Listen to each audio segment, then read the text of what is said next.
If you gathered a bunch of historians, religious or not, they would agree that there once walked a man named Jesus, a real guy. He lived in Galilee, was killed by Romans, and his followers carried on after his death. But 2,000 plus years later, those are the only facts they could all agree on. But for a person as consequential as Jesus, how do we fill in the rest? And what does that picture say about ourselves? So prepare yourself for some serious questions and some not so serious questions. Like, if Jesus came into your house right now, what drink would you serve him? You know what? I would just go to my faucet and put some tap water in a wine glass, and I'd be like, do your thing. Perform that first miracle. I know you know how to do it. My name is Javi Zubizarreta, and welcome to Jesus' Favorite Podcast, a show where we explore the many ways we can understand one of the most important figures in history.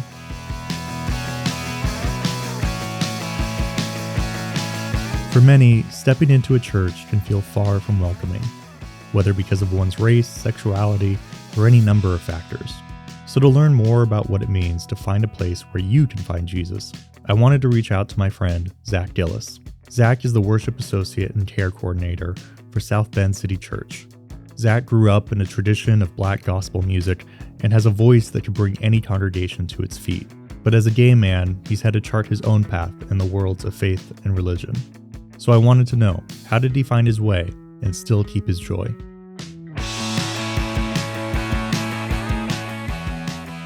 Zach, thank you so much for being with us here today. Absolutely.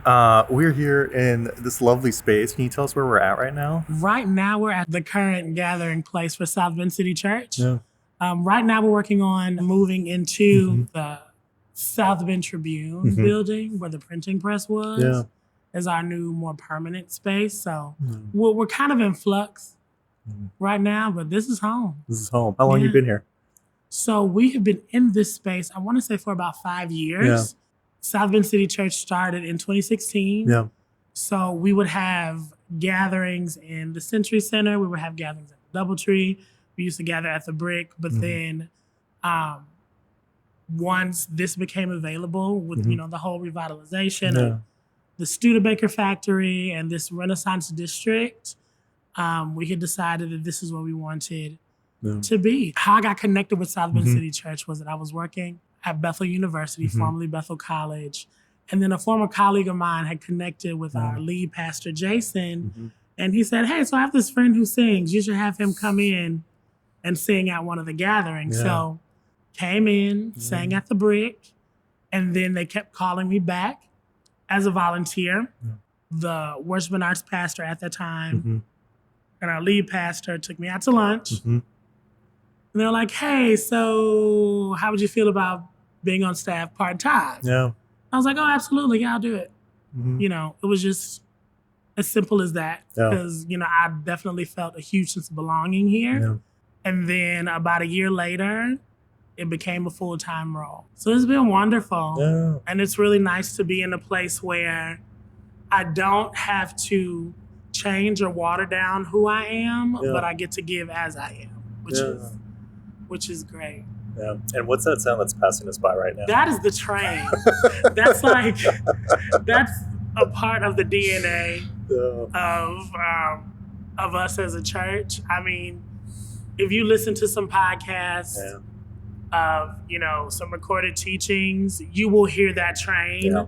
So people who have left this area and have relocated and are still engaged with the church more digitally, when they hear that train, they're like, it's home. We just work through it. It's fine. Yeah. Because tell people who aren't familiar with South Bend kind of where this is in the city. So we're on the south side of downtown, right across from the St. Joe County Prison, where we're on the edge. On the edge of glory. That's great. I'm going to start with some rapid fire questions here. Okay, let's go. All right. These are silly. That's fine. There's no right answer. That's fine. All right. First off, if Jesus had a favorite ice cream flavor, what would it be? I feel like the Lord would be a butter pecan. Okay, great. If Jesus had a favorite contemporary song, what would it be? Ooh, It would probably be I'm a King by Bobby Sessions. Okay. All right. If Jesus went to college, what would he have majored in? I would say philosophy or something, in the humanities. Definitely like philosophy, psychology, sociology, something dealing with humans. Gotcha. All right. And finally, for now, if Jesus came into your house right now, what drink would you serve him? You know what? I would just go to my faucet with and put some tap water in a wine glass, and I'd be like, "Do your thing. Let's do it. I want to see perform that first miracle. I know you know how to do it. Give me some good wine." And because he's just all seeing and all knowing, Jesus would know what I like. So it would be a great glass of Pinot Noir. Oh, that's fabulous. That's great. Let me ask you, obviously you're a man of the cloth, so talking about Jesus is part of your job. Absolutely. But you also someone who live in the world, have friends who live in the world. Yeah. How do you feel about talking about Jesus as a person, as a belief, as God? Talking about Jesus, now it comes easily. For me, I'm not the type of person that is abrasive about my faith. Yeah. I'm not trying to, just shove the gospel down people's throats, because one thing that I've learned and that I've heard from other people when they sort of experience time with me, even if they don't know about Jesus, they say, there's something about you that's different. Or there's something about you that I just can't put my finger on. Like, I remember someone back when I was younger, when I was a kid in high school, they thought I did drugs because I was happy all the time. And not to say that I didn't have my downtime, but I'm like, nah, I'm just, I told him, I said, I just get high on life in Jesus. And I promise, like, I'm not one of those over spiritual type of people that are like, just super Christian, super saved that you can't even have a conversation with me. But when people ask me what my belief system is, what, spirituality looks like for me, I'll be like, oh, well, I'm a Christian. Yeah. Who's Jesus to you, if you had to sum it up? My gosh. It's hard to do. Yeah. It's hard to do. I'll say everything. Everything that I need. Yeah. When I think about my life and the various seasons that I've experienced, I believe that Jesus shows up for me as a comforter, as a protector, as an advocate, as the old folks in my church tradition used to say, a heart fixer and a mind regulator. And someone who I can come to whenever I need anything. My foundation of my faith, part of that was, folks telling me that when nobody else is available, Jesus is always accessible. Yeah. So whenever I was down and out, I knew that I had a savior who I could take all of my troubles to. Yeah. So that definitely played a big part in my journey and in my growth. Yeah.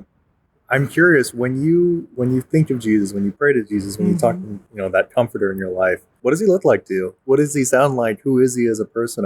That's something that we're trying to discover in this podcast. Is he existed, but who do you imagine him to be day to day? Not white. Yeah.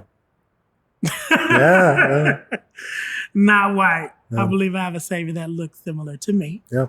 I see Jesus as just this unassuming person. And I feel like people would describe him as such. When this question will be asked to historians and theologians, they'd be like, oh, well, Jesus is just average Joe, run-of-the-mill guy, but there was something about him that caused people to gravitate towards him. I see Jesus as just regular old guy that I can sit and chat with, and that's approachable and that I feel naturally comfortable around, which is why when I, view prayer and what that looks like for me, it's very similar to like the conversation that we're having right now. Yeah.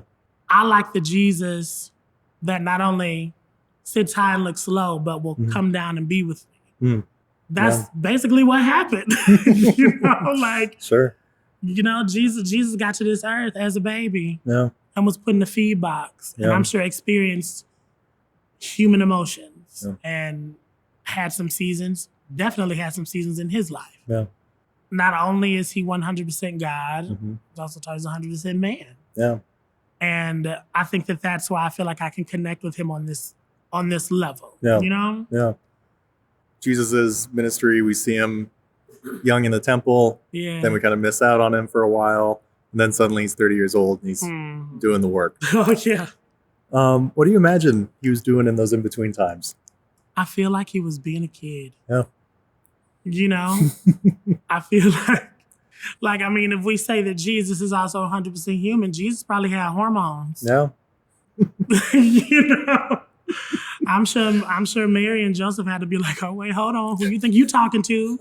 You know? I mean, even when he was in the temple finding himself, you know, teaching the teachers, it was still like hey, you're 12. You know? Chill. Let me know where you're going, please. Don't disappear. Yeah. We don't have iPhones. Yeah. We don't have the Find My, so I can track you and see what you're doing.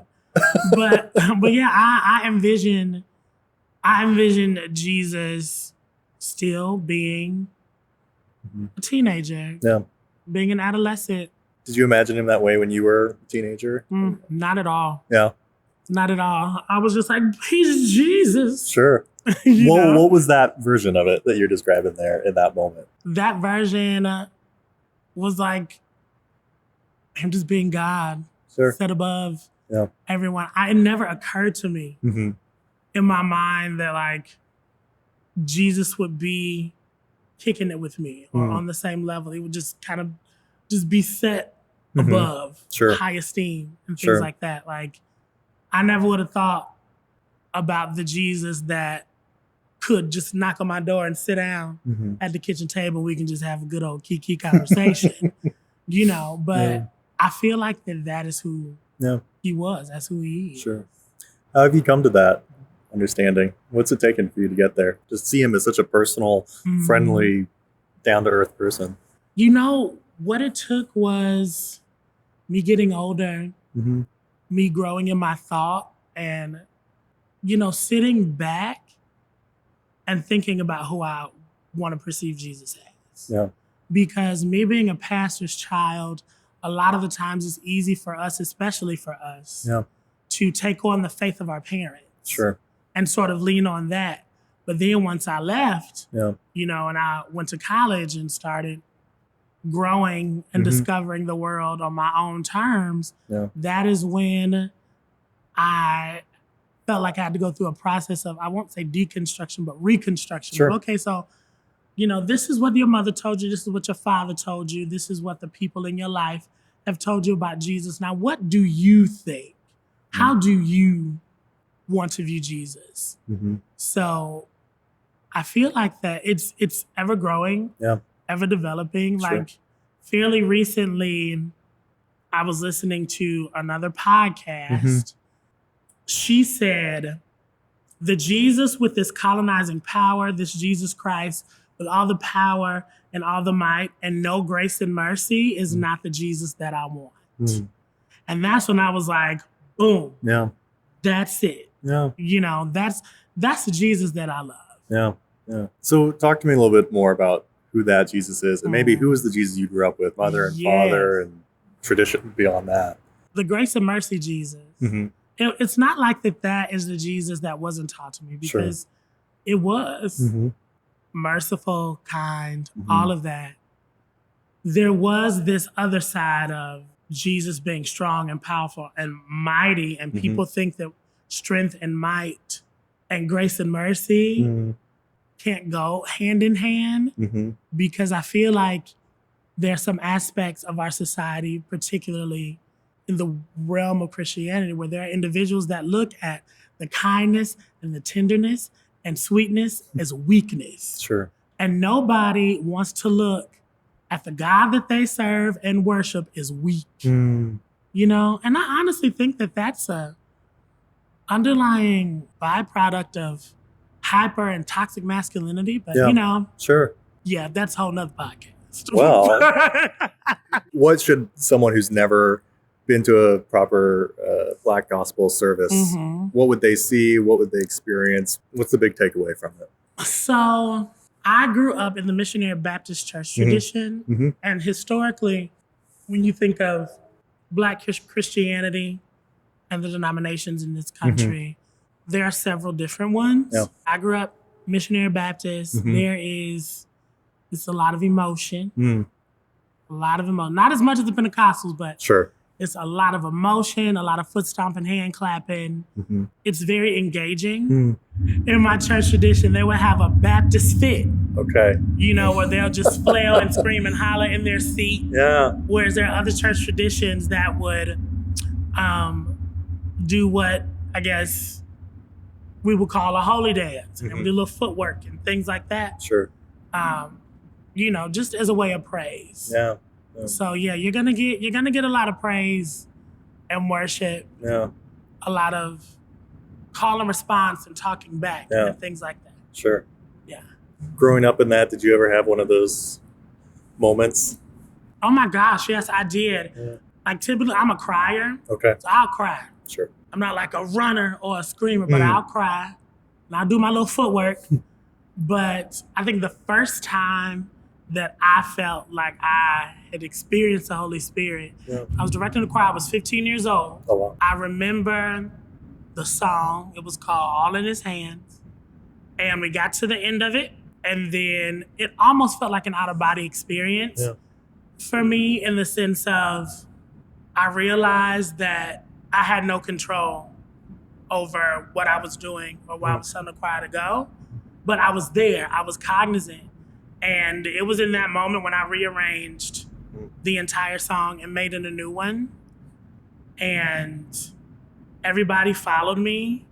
Everybody was tapped in and engaged and stuff. And I just found myself saying, okay, do X, Y, Z. And they did. Okay, now you go here, you go there. And after I sat down, I was like, dang, I guess that's what just happened. Yeah. What just happened, you know? And some people might be like, I don't know about that. Well, I do. Yeah. And I don't think that I could have done that, you know, by my own power and strength and knowledge. Yeah, it's incredible. And it strikes me, coming from the Roman Catholic tradition and a very white church where we were very quiet and don't move and like, oh, yeah, I went to Catholic school. Sure. I know the hymn book, honey. And he will raise you up on eagle's wing. Bear you on the breath of death. Played at several funerals for family members. Oh, yes, yes. But that emotion, that spirit in your body, I think it's something that we sometimes forget in the world of Christianity, that what we're talking about here, if we do believe, is in a supernatural force, in an otherworldly force. And so I'm impressed when I see that sort of expression in the Black church, to know that someone is, you know, I guess, would you say that's trying to tap into that larger force that is out there, or maybe out there? I mean, I think so. I think a big part of that is being vulnerable and sort of, I guess, succumbing to the feeling, the spirit, and all that kind of stuff, and just letting it go. Yeah. I think that when I stopped worrying about what was going on around me and what people thought, I felt like I was in a better position to adhere to, as what we call the anointing. And once I did that, it's a wrap. Yeah. It can be very draining. You know, I mean, just physically, and not draining in a bad way. Like my dad would call it church tired. So like after that moment when I was 15 and I really started to rev up a bit and be sensitive to things, I would get in the car and drive home back with him, and he knew that I was going to go to sleep. Yeah. You know, and even now, like Sunday naps, oh my gosh. I tell people every time when I go and sing, I get so exhausted because I'm giving people a glimpse of a part of my soul to where only God dwells. Sure. And where my future spouse will dwell. Yeah. So that's peak vulnerability, man.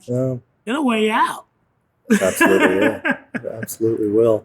This is a big question, probably too big for one podcast. What is it about the Black experience that has most shown Jesus to you? our perseverance, our strength, our beauty, trying to be as astute as I possibly can.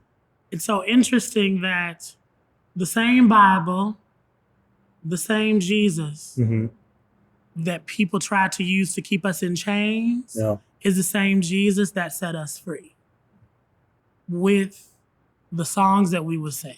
Yeah. Like those songs about crossing over into the River Jordan. Sure. Marching up to Zion, the city of God, all that type of stuff. You know, out of that teaching, we were taught that there's a place that's better than this, and it's heaven. Yeah. And heaven was freedom. So what are we going to use, you know, to get to freedom? Like, we use these spirituals. Yeah. My ancestors used these hymns as code. Sure. You know, to get up north and out of slavery. Yeah.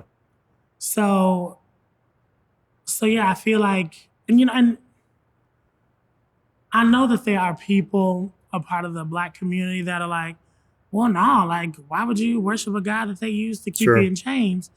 But no, I don't look at it like that. Yeah. I don't. I feel like that there's freedom. Yeah. There's freedom in Jesus. And I'm very much inspired by his life. Yeah.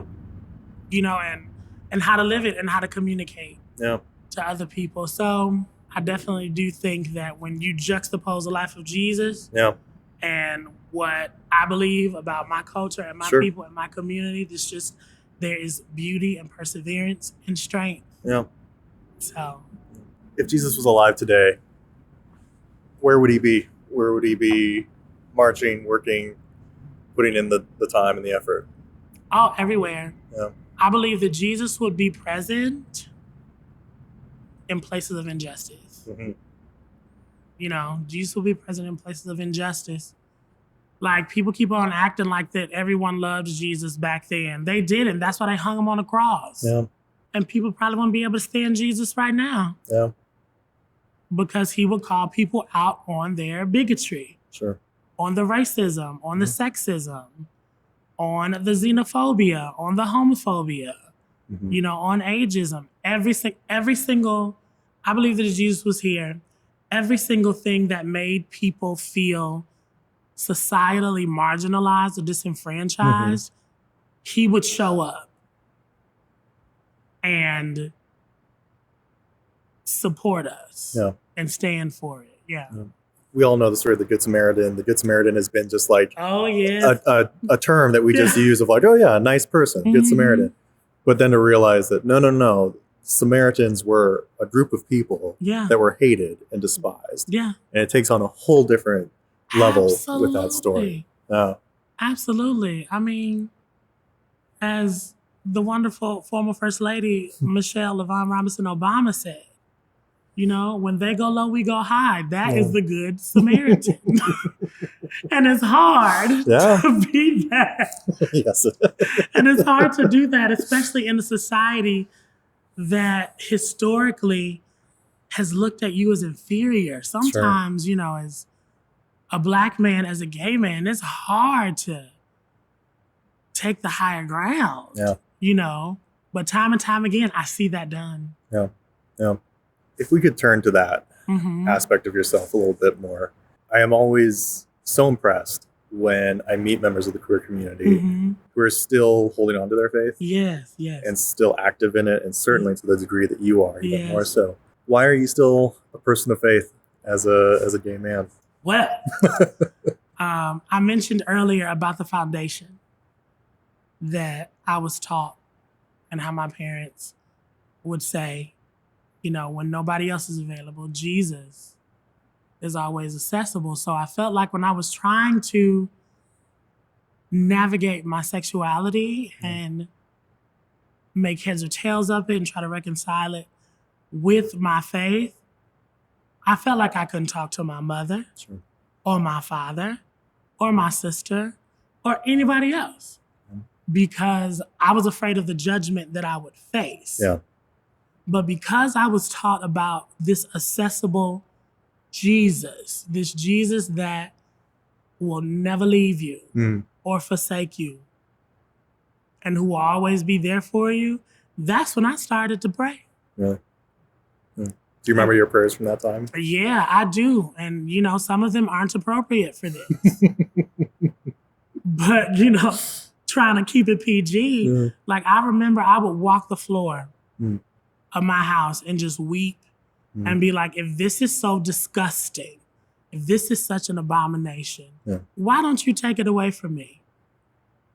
I'm over here trying to live for you. I'm trying to serve. I'm singing for your behind almost every Sunday and during the week in chapels. I'm trying to be good. And then you give me, as what other Christians call it, a thorn in the flesh. Why? Sure. If it's so gross, why'd you make me this way? Because clearly I decided to wake up one day and yet choose another access of societal oppression. Sure. I'm already Black. Yeah. Not that I would change that because, oh my gosh, I'm ethnocentric. I love being Black. I don't want to be anything else other than Black. Sure. Adding another layer to it? Sure, No. of course. No, absolutely not. So that's when I would see God out. Yeah. And I would be like, okay, so I got to sing on Sunday. Are you going to work through me? Is someone going to feel you through me? Because in the church tradition I had grown up in, if you weren't, quote unquote, as the old saints would say, living right, sure, when you will make a mistake or you would do this or that, you would have to go on a hiatus. In colloquial terms, you would get sat down. Sure. From whatever vein of ministry you were in. Yeah. And then when it seemed like you were getting back on track, you were invited to go back up. Yeah. But my sexual identity was not a phase. Yeah. Yeah. It's not a phase. Right. So with the theology that was given to me, and honestly, it was more so once I got to college. Yeah. But with the theology that was given to me, I didn't think that I would be able to ever be used by God anymore. I felt like it would just be a farce. Why am I getting up and I'm singing, sure, to this guy that you tell me thinks that I'm an abomination? And then once I started thinking about that out loud, I was like, wait a minute. Something is not adding up here. Yeah. Somebody is lying. Sure. And the Bible says, God don't lie. Yeah. So all of that to say, I had to juxtapose the dogma and the doctrine created by fallible people to what the infallible God says about me. The infallible God says that I'm fearfully and wonderfully made, and also showed me at a time when I needed the most that God can still work through me. And I get those reminders constantly. Well, not constantly, but when I need them. I have someone come up to me and say, your voice is beautiful, but there's something else in it. Yeah. I feel the anointing. I feel that healing happens.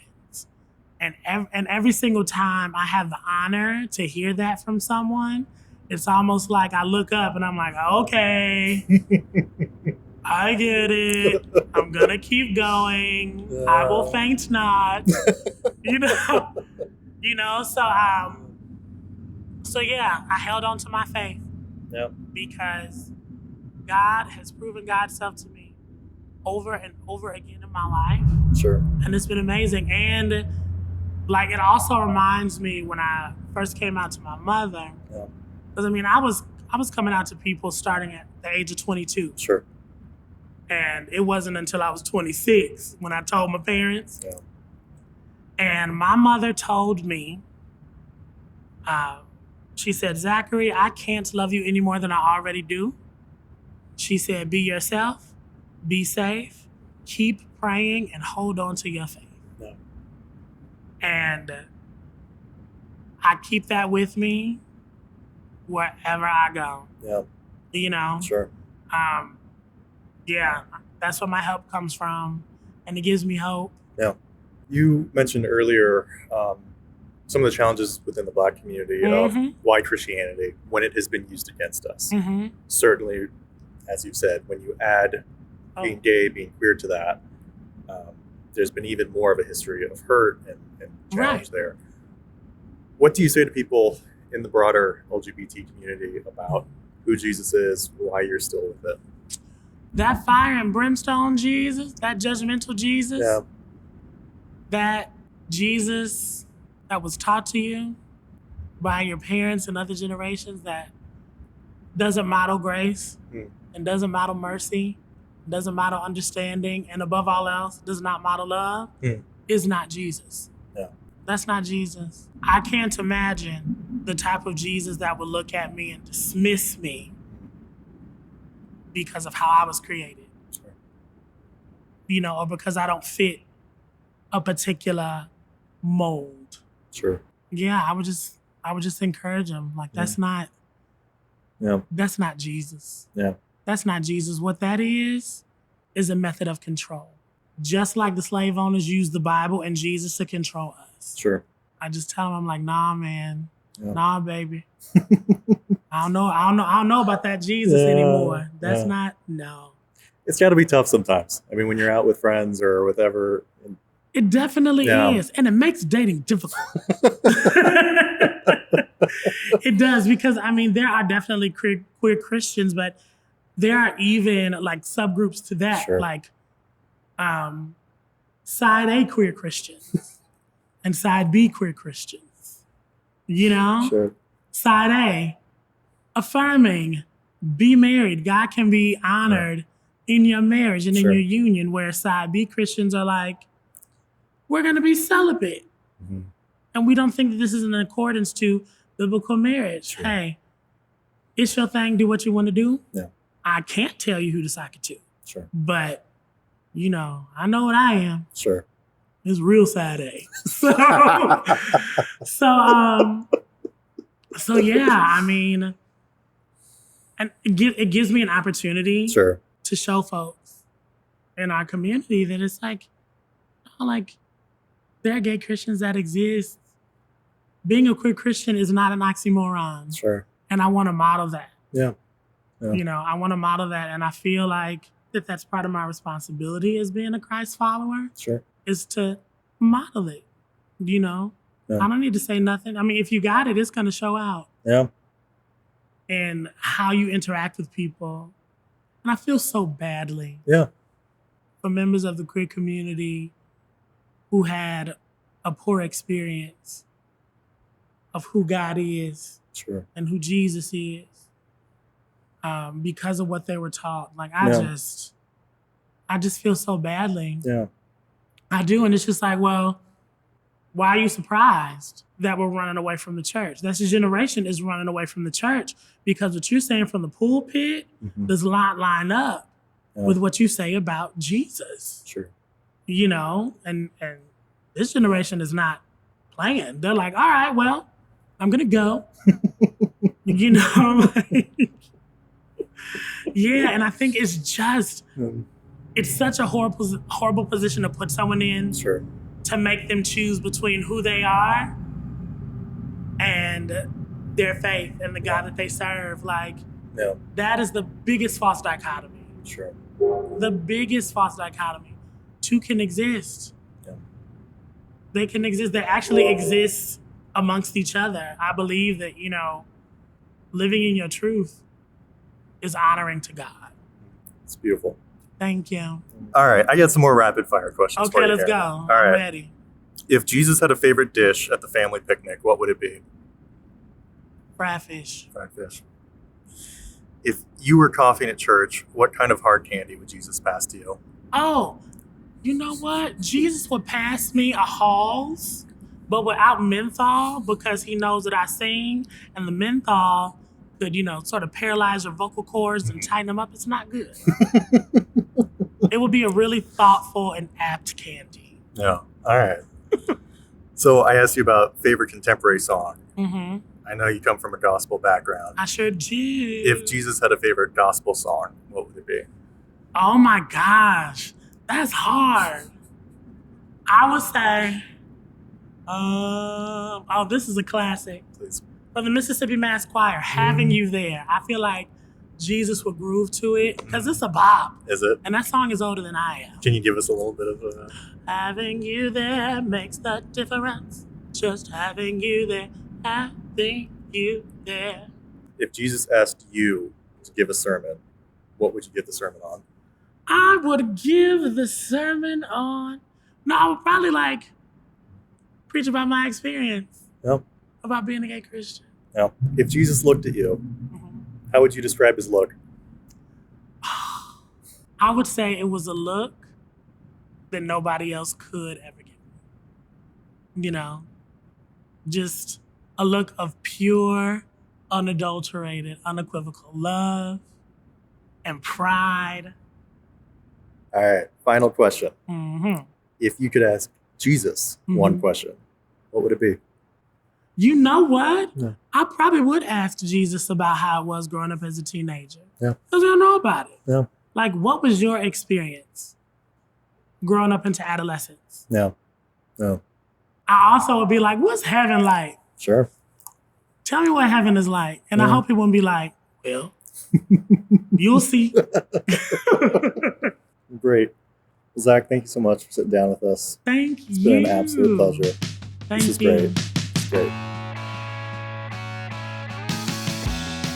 You can learn more about Zach and his work with the South Bend City Church at southbendcitychurch.com or at his Instagram at Mr. Gillis, MISTAGILLIS.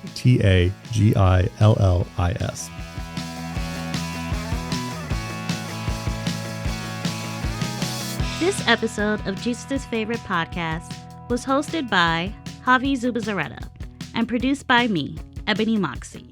Senior producer Josh Long.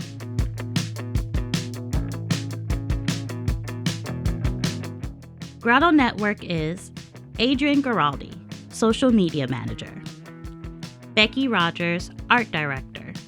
Kara Kenujeski, Project Manager. Ebony Moxie, Audio Storytelling Associate. Jackie Cho, Platform Storytelling Associate. Jane O'Connor, Associate Video Producer. Javi Zubizarreta, Director.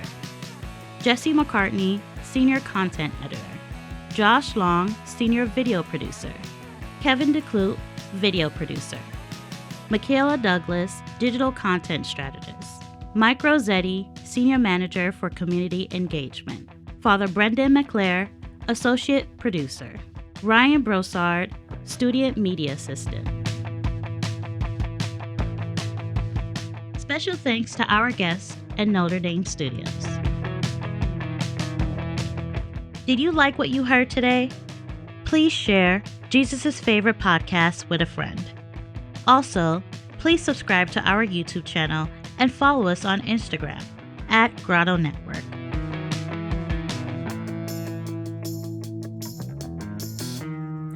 If we say that Jesus is also 100% human, Jesus probably had hormones. No. I'm sure Mary and Joseph had to be like, oh, wait, hold on. Who you think you talking to? Hey, you're 12. Mm-hmm. Chill.